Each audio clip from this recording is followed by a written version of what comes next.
წამოვიდა ეს ეკა მიშველაძე და მიმტანებმაც უნდა ჩააფურთხონ. მიტანის დროსაც დაუფურთხონ. ჩაგაფურთხე მართლა ეკა მიშველაძე შენ რა. შენ ეთყობა შენი მეუღლე ვერ გაკმაყოფილებს და ბოდიში და ორგაზმი გაქვს ვიღაცას რომ ჩაუფურთხებენ ალბათ არა? თქვენ შებოზებო თქვენ არა. შენ ეთყობა აი ამ ეკა მიშველაძეს, ამ ჟიჟილაშვილს რაღაცა სექსუალური დაუკმაყოფილებლობა რო გააჩნიათ, ეთყობა სექსუალურ დაკმაყოფილებას და ორგაზმს განიცდიან ვიღაცას რომ ჩაუფურთხებენ არა? ეს ავანტყოფი ეკა მიშველაძე როგორ ამის მერე შეიძლება ეს ტელევიზიაში იყოს ეს ადამიანი რომ ადამიანი ლაპარაკობს და ის სამადაშვილმაც კიდე დაწერა რომ ყველა ვინც კი აი ამას ამბობს ეხა ნორმალურ ქვეყანაში ამას ტელევიზორში კი არა ქვეყანაში არ გააჩერებდნენ ასეთ ადამიანებს.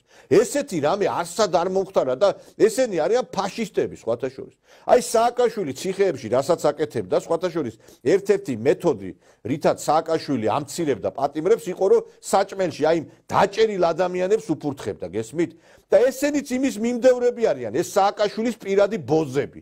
ეს ეკა მიშველაძე შენ აძირალა შენ ვის ჩაფურთხებაზე ლაპარაკობ შენ არარაობა შენ შენ მაინტერესებს შენი ბოდიში ჰიპოტენტი ქმარი რო ვერ გაკმაყოფილებს გონია რომ აი ახლა იმით მიაღწევ ორგაზმს რომ ვიღაცას ჩაუფურთხებ ეს საჭმელში